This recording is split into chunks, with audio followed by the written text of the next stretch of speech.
Interesting little turn of events here, with a new king that's taken over. No respect to the Israelites or Joseph and his descendants, and he's just trying to kill him.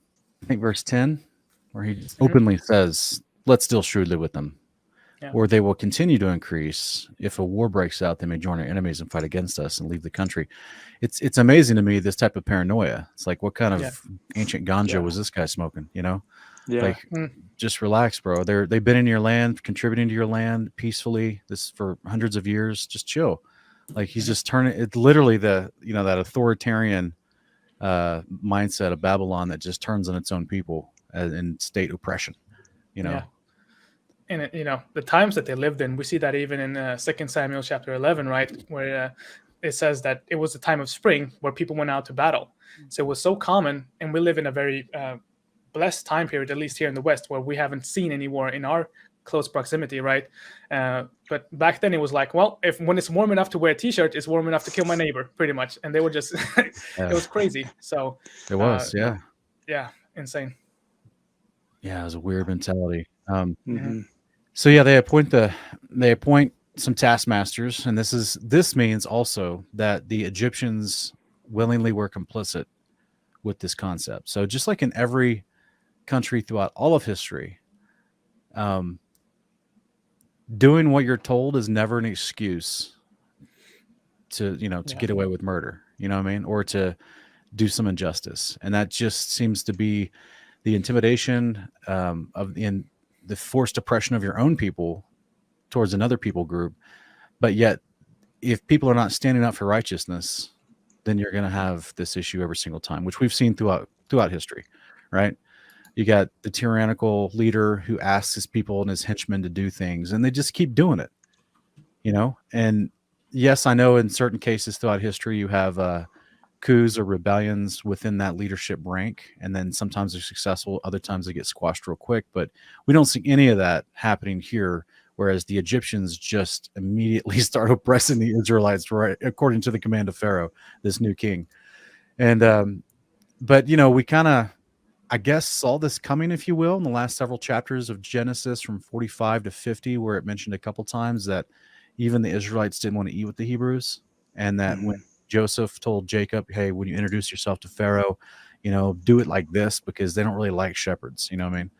So it's very interesting because they seem to have this disposition already, that the Egyptians didn't really like the Hebrew people, or just because of their profession alone, which it's kind of weird bias, unloving bias. Mhm. So they just pick up the slave rod and start beating their neighbors, which is obviously not Torah, and creates this conflict here where they absolutely continue to flourish, even though um, they're trying to be oppressed, I guess, through forced labor. But then it gets so severe that the king of Egypt says, "All right, let's just start doing infanticide," which is, from what I understand here in verse 16, says when they're being born, let the boy, like, as soon as they're born, kill the child. So what, I guess, when I'm not a midwife and I don't know exactly the process, but what exactly did the Pharaoh think that these Hebrew midwives could just kill the baby somehow as it was being born and then play it off to the parents as if it was a stillborn somehow? And the Interesting. parents not look at the midwife and immediately take retribution on her? Like, how many times could you get away with this? If they carried Yeah. this out, they didn't carry it out. But if you tried, like, what was the king of Egypt truly expecting? The Hebrew midwives, how many did he expect these two ladies to get away with doing this?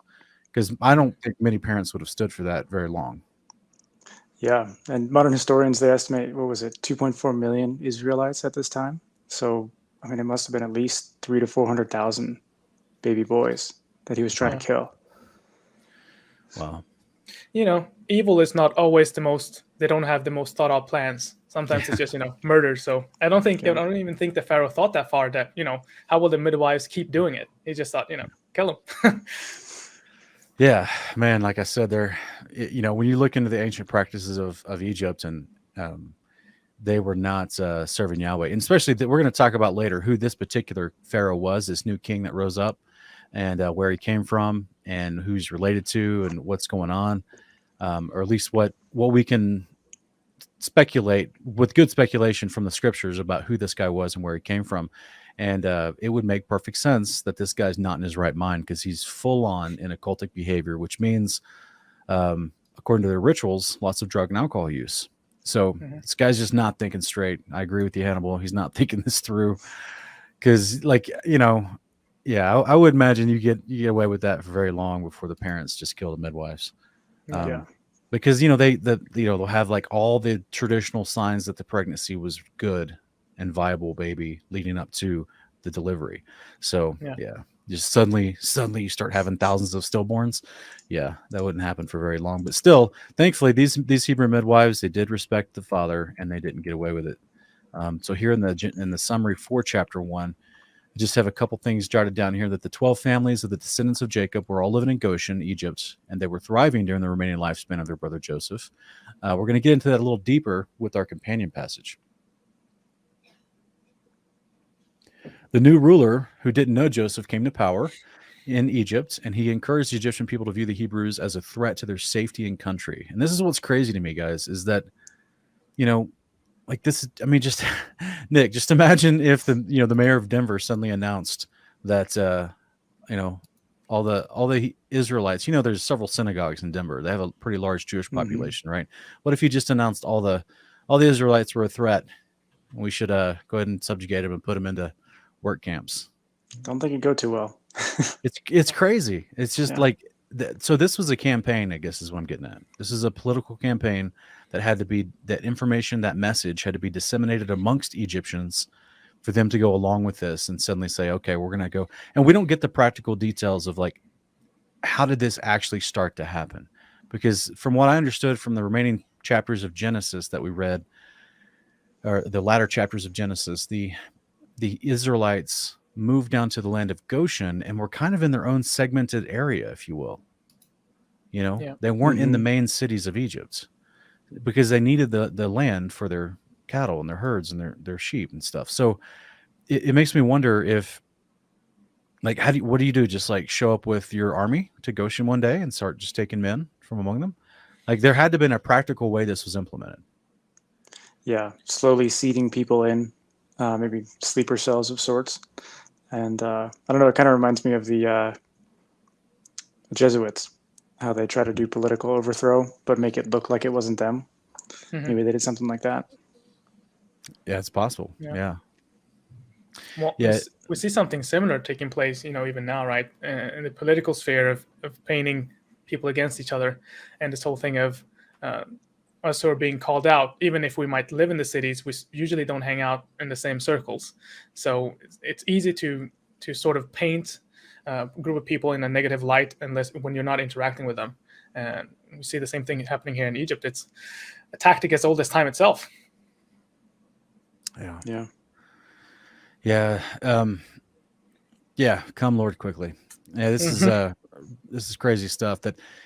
So the Egyptians oppressed the Hebrews into forced labor, but they only multiplied and flourished all the more. That's an interesting caveat that's repeated both in Genesis 46 and Exodus 1, that the hard times just made the Hebrews seem to make more babies and just continue to populate. Pharaoh instructed the Hebrew midwives to kill any baby boy or any boy born to the Hebrew women, but the midwives refused to do so out of respect for God. And Pharaoh then instructed all the Egyptians to kill every Hebrew baby boy by throwing into the Nile. So now he's upped the ante, right? These two women, who I guess were very popular midwives, he realized that's not going to work. So now he's just encouraging literal mass civil strife and chaos. Because think about the practicality of this. Like, he's not, from what I understood it, I mean, unless you guys saw something different in the text, he didn't say specifically to the army of Egypt, go and round up all the baby boys.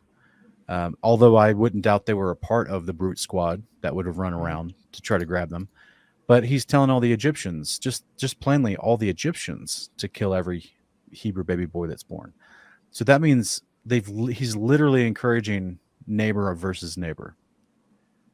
And this is absolutely, even from all right, say you're just a political strategist, and like take his own statement from the very beginning of the chapter. He's worried about this people group because they've become more numerous than the Egyptians, and he's worried that they're going to turn on them and not be loyal to them and somehow side with their enemies in case there's ever a conflict. But yet he's literally creating the strife for them not to like the Egyptians, which would become a self-fulfilling prophecy in his own stupidity. It's just so clearly, hopefully, guys, we're expounding upon the idea why sin does not profit you. Mindsets of this king came and took over and started all this. Clearly, he's insane. The guy in modern times would be just simply described as he's tripping. He has absolutely no forethought, no long terms. I mean, he's literally trying to destroy the nation of Egypt, much less the actual people of the Israelites. So yeah. We see that, Paul writing about that in Ephesians 4:18, right? That the Gentiles are darkened in their understanding because of the hardening of their hearts. That's what unrighteousness does to you, unfortunately. Yeah. Anything else in this chapter, guys? I had one. What do you guys think about in the Septuagint how there's a third city, a third store city that's not mentioned here? Which verse is that? In Exodus 1:11. In the Septuagint, there's a third city called On, or Heliopolis, which is the seat of worship of the sun god Ra. And fun fact, I don't know if it's so fun, but the oldest obelisk in existence today actually came from that city. And it was right next to Cairo, so it would have been, in my mind, the biggest store city, right by the pyramids. Yeah. Okay. Well, that's actually previously mentioned in Genesis and in Jubilees as far as... Joseph's wife, Asenath, was the daughter of the priest of On. So I'm wondering what this means by they built as those three cities they built as store cities for fair, unless they just, there were existing establishments that they added to multiple structures too as a part of the forced labor. I've also heard historians say that in Goshen there's all these intricate walls that have been excavated, and that they believe that was a part of the forced labor because they were making the bricks, as we're going to read in the following chapters.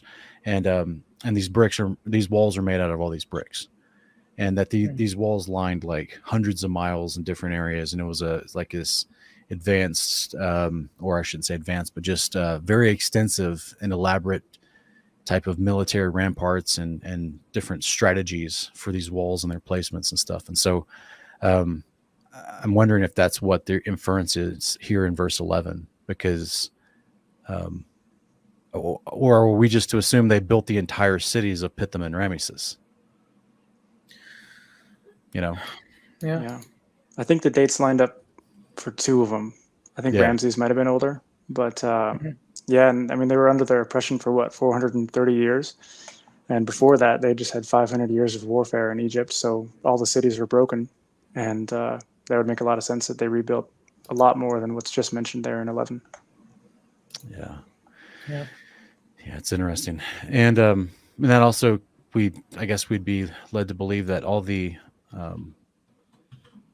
I don't know, it doesn't tell you specifically, and we don't take our biblical cues from the animated movie, The Prince of Egypt. So it doesn't tell you exactly if all the obelisks and the pyramids and different types of buildings were built by the actual Israelites. But I know that they have found various temples to Egyptian gods in excavations, specifically in the region of Goshen. And so I've heard people, theorize, along with the walls, did the Israelites also build these?